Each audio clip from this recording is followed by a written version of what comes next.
Hello friends, good business ideas in Telugu YouTube channel స్వాగతం. Friends, మన channel ద్వారా ఎన్నో కొత్త వ్యాపారాలు మీ అందరికీ తెలియజేస్తూ వస్తున్నాను. ఎప్పటిలాగే ఈరోజు కూడా సరికొత్త వ్యాపార సమాచారంతో మీ ముందుకు వచ్చాను. వీడియో చూస్తున్న ఏ పాయింట్లోనైనా నేను చెప్తున్న విధానం మీకు నచ్చినా, ఈ కాన్సెప్ట్ ఏరియా వాళ్ళకి ఎవరికైనా ఉపయోగపడుతుందని అనిపించినా ఒక లైక్ చేయండి, అలాగే వీడియోని షేర్ చేయండి. ఫ్రెండ్స్, ఏ వ్యక్తి ఆర్థికంగా బలంగా ఉండాలన్నా, ఏ వ్యక్తి సెలెక్ట్ చేసుకున్న వ్యాపారంలో అద్భుతంగా రాణించాలన్నా ఆ వ్యాపారం గురించి పూర్తిగా తెలుసుకునే ప్రయత్నం చేయండి. అప్పుడే మీరు ఆ వ్యాపారంలో విజయం సాధించగలరు. ఈరోజు ₹1,00,000 పెట్టుబడితోటి హోల్సేల్గా ఖర్చీపులు, అంటే ఈరోజు కాటన్ ఖర్చీపులు చాలా రకాలు ఉంటాయి. ఈ ఖర్చీపులను కొని మనము హోల్సేల్గా షాపులకు విక్రయించడమే ఈ వ్యాపార ఉద్దేశం. ఇక్కడ ఈ ఖర్చీపులు అమ్మే తయారీదారుల దగ్గర నుంచి మనం కొనాలి అంటే ముందు గూగుల్లో చెక్ చేసుకోవాలి. మ్యానుఫ్యాక్చరింగ్ యూనిట్స్ ఉంటాయి, వాళ్ళు ఖర్చీపులను మనకు బల్క్గా విక్రయిస్తారు. వీళ్ళ దగ్గర నుంచి మనం కొనడం వల్ల ఏంటంటే మనకు రీజనబుల్ రేట్లకు ఖర్చీపులు వస్తాయి. ఈ విధంగా మనము ఎక్కడైనా కానీ ఒక జిల్లా సెలెక్ట్ చేసుకొని, లేకపోతే ఒక నియోజకవర్గం సెలెక్ట్ చేసుకొని మనం విక్రయించుకోవచ్చు. ఇక వ్యాపార విషయానికి వస్తే ఇది కాంపిటీషన్ అనేది లేదు ఈ వ్యాపారానికి. ఎందుకంటే ఈ వ్యాపారం చేస్తున్న వ్యక్తులు మీకు తారసపడరు. ఈ ఖర్చీపులు అన్నీ అమ్మేవాళ్ళు అన్ని సామాన్లతో కలిపి ఖర్చీపులు విక్రయిస్తూ ఉంటారు. మీరు ఖర్చీపుల్ని సెలెక్టెడ్గా ఎంచుకొని కొన్ని రకాలు ఎంచుకొని మనం ఈ వ్యాపారం చేసుకోవచ్చు. ప్రధానంగా ఈ ఖర్చీపులను అన్ని ఫ్యాన్సీ షాపులు విక్రయిస్తుంటాయి.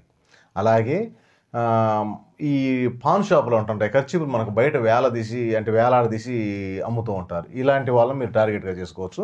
మీ దగ్గర ఉన్న అన్ని మోడల్స్ని వాళ్ళు హోల్సేల్గా ఇచ్చి వాళ్ళు రిటైల్గా అమ్ముకుంటారు కాబట్టి వాళ్ళకు హోల్సేల్గా ఇవ్వచ్చు.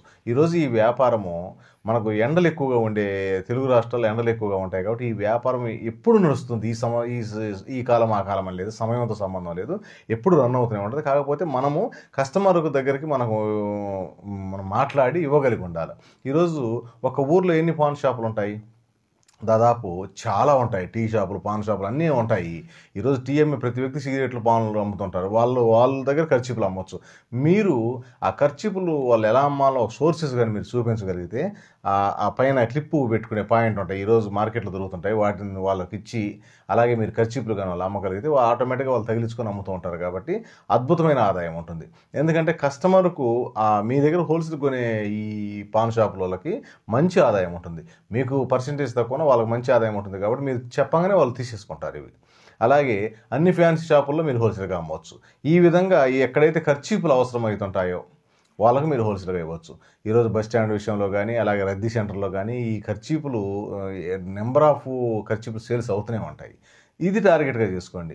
మీరు చేసే వ్యాపారాన్ని బట్టి అది మీ నియోజకవర్గం, మీరుంటున్న ఏరియా చూసుకుంటారా, ఇంకా పక్కన చూసుకుంటారా, ఎక్కడి నుంచైనా చూసుకోవచ్చు. ఈరోజు ఎక్కడికైనా ట్రాన్స్పోర్ట్లో మీరు పంపించవచ్చు.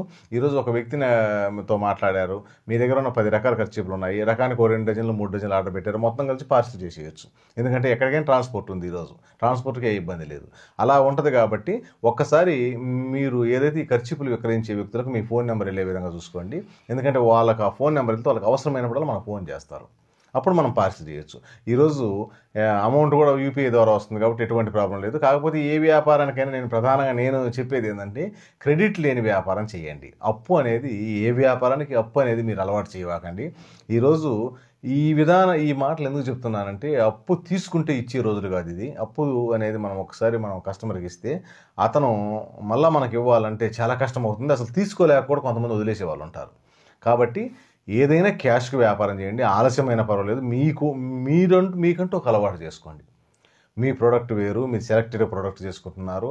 ఇవి బయట వాడు ఎక్కడైనా అప్పు తెచ్చుకుంటానంటే తీసుకొచ్చుకోమని వేరే విషయం. కానీ మీరు మాత్రం రీజనబుల్ రేట్లకు ఇస్తాను, ఎక్కడ నా రేటుకు రాదు, నేను క్యాష్కి ఇస్తాను. ఈ విధంగా అలవాటుతో కానీ మీరు వ్యాపారం చేస్తే వెనుదిరిగి చూసుకోవాల్సిన అవసరం ఉంటుంది. కాకపోతే ఫస్ట్ కొంచెం స్లోగా ఉంటుంది. తర్వాత ఒకసారి కస్టమరు మీ వ్యాపారానికి అలవాటు పడ్డాడు అనుకోండి, ఇంకా తిరిగి ఉండదు. ఎందుకంటే అతనికి మీరు గుర్తులాగానే ఏమవుతుందంటే ఇతని కాడ ఏ ఆర్డర్ చెప్పినా కూడా క్యాష్ ఇవ్వాలా, మనము ఎంత అవసరమైతే అంతే చెప్దామని ఆర్డర్ అనే ఉంటుంది.